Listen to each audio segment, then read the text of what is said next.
and welcome to this month's edition of the Games O Canada. I'm your host, Marc Power. And this month, we're going to be looking at a video game show. This not really a game show per se, and as well as a spin-off. Really, they were both two kind of variety shows, all themed around pop culture. And the reason I chose to talk about it, well, video games are my other passion in addition to game shows, especially retro video games. In fact, let me give you a little tour here. So, this is a little look at my video game collection.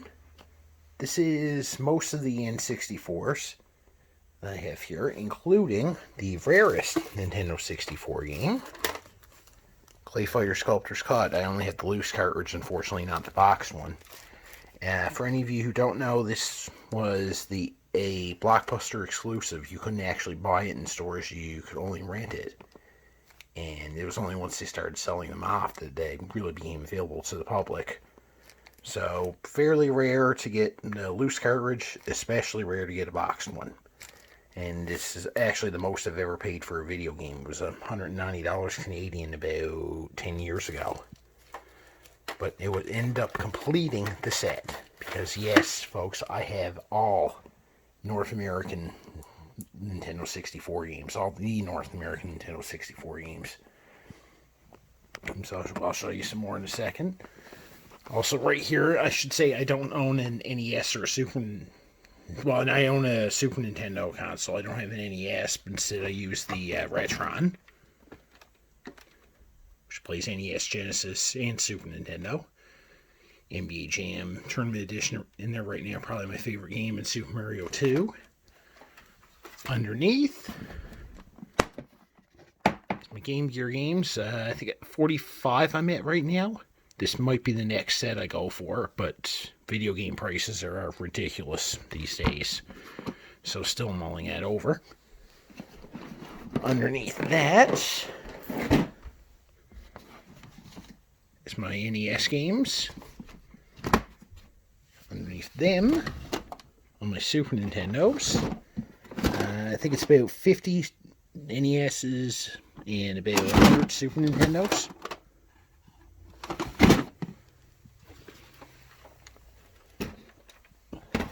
Put that back after.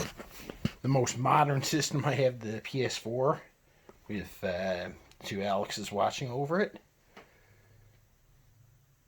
And 64 Super Nintendo. And yeah, it's a little bit of a mess here, folks. I'm sorry, it's in the middle of my cleaning day. And if we go over here, the other side of the room, there's the rest of the N64s, along with my Nintendo Wii's. And there you go. So yeah, I guess you could say I am a collector. So as you can see, I do love retro video games. So looking back in this next show, it's a great bit of nostalgia for me personally. It's time to look back at Video and Arcade Top 10.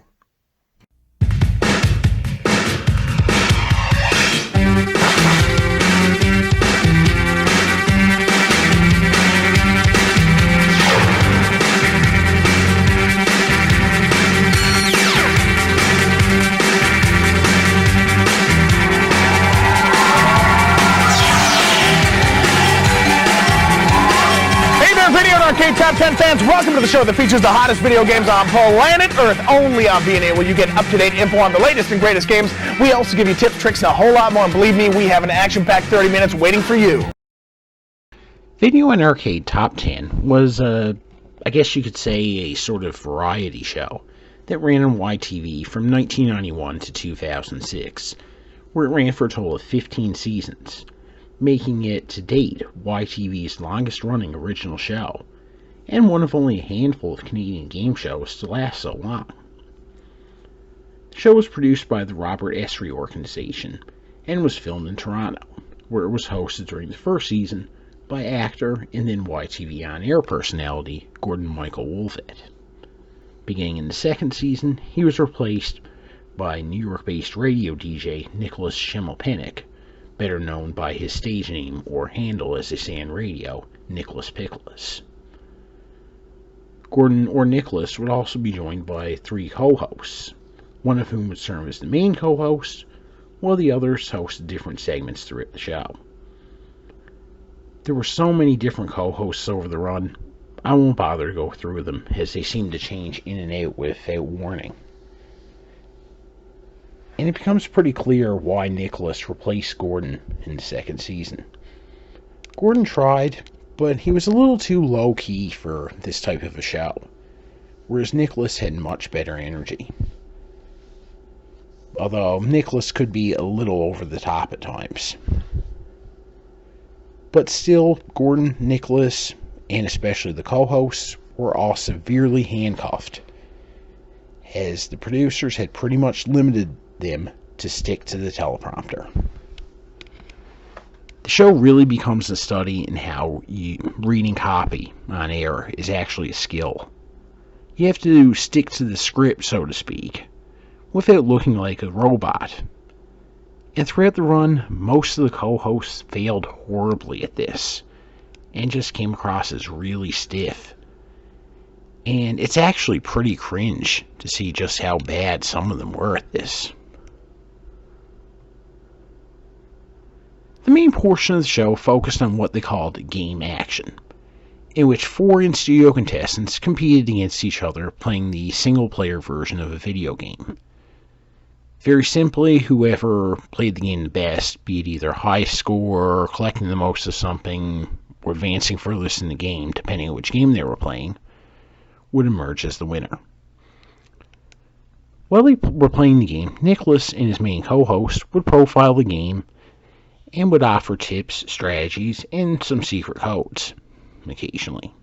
All the while the cameras would jump back and forth between the 4 players' gameplay. So although we got to see a little bit of how the game looked, we never got to really see the players' progress in the games.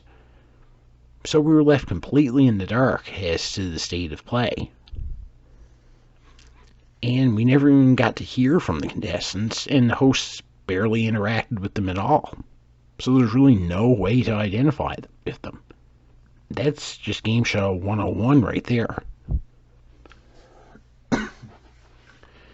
In addition to the gameplay, there would also be some other segments which would include previews of upcoming movies, music releases, and video game releases, besides the ones they were playing that day, listings of the top-selling video games from the previous week, and a home viewer segment in which Nicholas would read a letter sent into the show on air. The letters would be posted on a wall behind him and accumulated throughout the run, so we'd often see drawings and other such things. And home viewers could either submit their letters or answer questions on there for a chance to win prizes, such as a copy of one of the games they were playing that day, movie passes, Rogers video rentals, movies, and CDs. Anyway, back to the game. The winner of the game received a copy of the game they were playing, as well as an additional small prize, which would consist of most of the run of them picking a number from a bin from 1 to 10, or getting the red bonus ball, which would result in them getting to pick whichever one of the prizes they wanted. Most of these prizes were really on the cheap side and may have set the company back about $50 at most, and that's being generous. And giving the winner a copy of the game they were playing is kind of silly when you think about it, because stands a good chance if they were that good at the game, they probably already own a copy and have gotten in a lot of practice at home with it. But I guess you could sell it or trade it to somebody else, so now it's a complete loss. Each of the in-studio players was also paired with a home viewer, and as well as a member of the at-home audience, and they would win whatever they won as well. By the mid to late 90s, when the internet did start to come around in Canada, even then you had limited access. Not everybody had internet at home, so then your options would be to go to a friend's house where they did have internet, or use the internet at either school or the local library.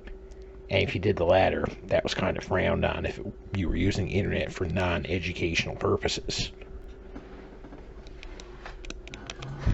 And even once a lot more people started getting at-home internet, we were kind of restricted with those pain-in-the-ass dial-up modems that took forever.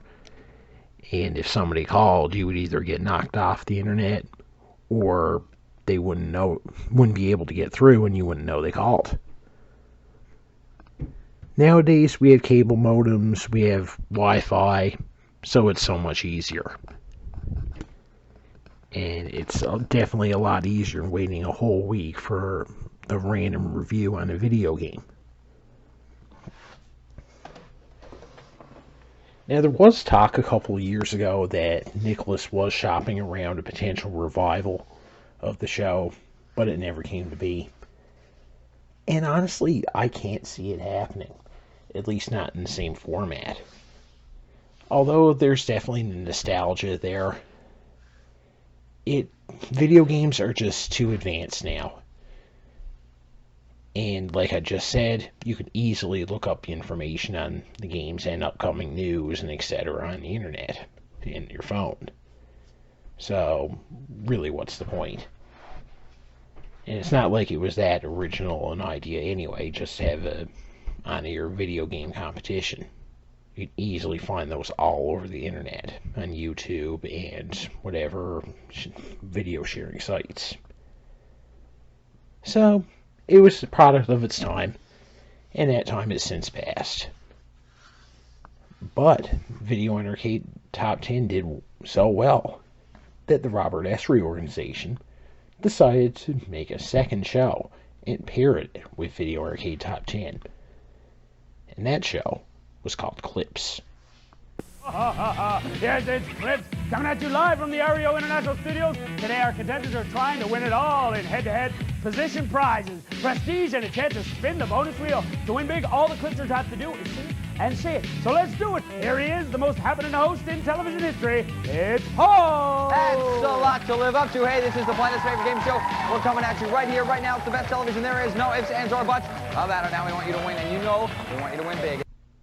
Clips, billed as the official game of the planet, whatever that means, ran on YTV from 1992 to 1996, where it often aired back-to-back with Video and Arcade Top 10. The main host from the show was then YTV on-air PJ Paul McGuire, billed just by his first name, and joined by several co-hosts, many of whom also worked with V&A. Now, the game was essentially a game of memory and observation, themed around clips of movies, music, TV, and occasionally sports. 4 contestants play each game, each of whom paired with a home viewer.